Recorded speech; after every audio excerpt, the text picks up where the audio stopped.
guys हामी चाहिँ थेन्डे रुख आहा कस्तो राम्रो लुकुम भन्ने ठाउँमा आउँछौँ गाडी नकुद्ने भएर हेर्न त बाटो सानो भने कति आनन्दको बाटो हेर मजाको बाटो छ है यो ठाउँ या बवाल छ अनेस्टली भन्नुपर्दा अनि अर्को दामी कुरा भनेको चाहिँ त्यो भेट्टामा गाउँ छ हेर्नु त ओहो कस्तो बवाल देखेको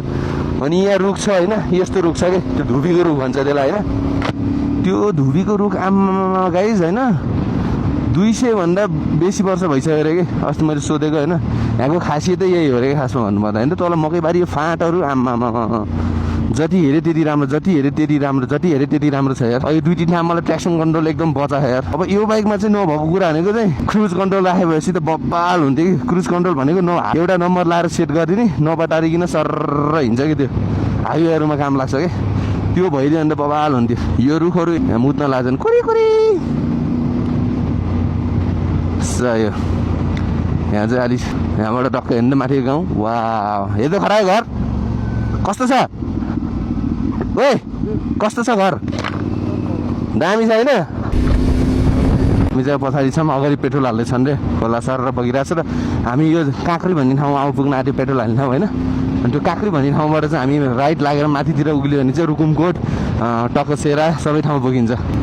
हेर्नु त त्यो डाँडामा गाउँ बसेको ओ माई गड पहिला कस्तो उजाडदेखिको अहिले हरियालीमा कस्तो रमाइलो देखिँदो रहेछ यार त्यही नै हो काँक्री भन्ने ठाउँ छ होइन आज हामीले बाइक पनि बनाउनु पर्ने छ र पेट्रोल पनि हाल्नु पर्ने छ धन्नै अहिले पेट्रोल पाइने रहेछ पहिला त त्यहाँ ग्यालिनमा बेच्थ्यो गाइज दुला अहिलेको उसले गाडीले माइलेज दियो होला 4 मलाई हालिदिनु न दाइ फुल हालिदिनु फुल 10 लिटरमा पोखराबाट चाहिँ हामी यहाँ आइदो रहेछौँ बाइकमा भनेपछि हिसाब आफै गर्नुहोस् है गाइज कतिको माइलेज दिँदो रहेछ ल कुन चाहिँ ट्यालेन्ट हुनुहुन्छ कमेन्ट गर्नु नभुल्नु होला ठ्याक्कै 10 लिटर गर्छ गाइज मेरो चाहिँ कतिको पेट्रोल खान्छ म भन्छु है सुरुमा 1700 खायो किनकि फेरि म त्यो हिसाब राख्नुको कारण चाहिँ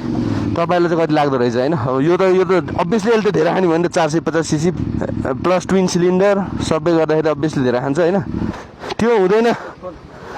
त्यो सिङ्गलवाला छ कि छैन त्यो ओल्डिङ गर्ने ठाउँ छ यहाँ हजुर मिल्छ रे हाल्न यस्तो खै यो त डाइरेक्ट यहाँ यसरी हाल्नु मिल्ने यो काटेर भन्दा नि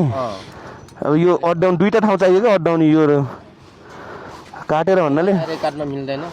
मिल्दैन यो त मनिसले हावा भन्छन् यार यस्तोमा कट भयो यहीलाई कट गरे पनि होइन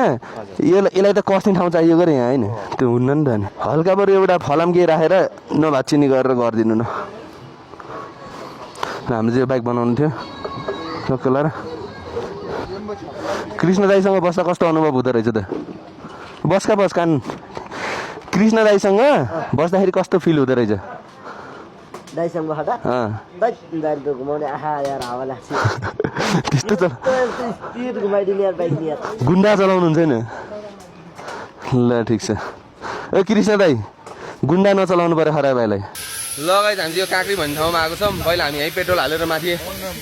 रुकुमको तर्फ लागेको थियौँ र अहिले हाम्रो बाइकको अलिकति मिलेर 220को हामी चाहिँ अब बाटोमा जुगाड कार्यक्रम गरेर हिँड्दैछौँ अब बजार जस्तो पाइँदैन सबै 220को पछाडिको भागलाई काटेर चाहिँ त्यसलाई मिलाएर तपाईँले पनि गर्न सक्छ डट बाइकको त्यो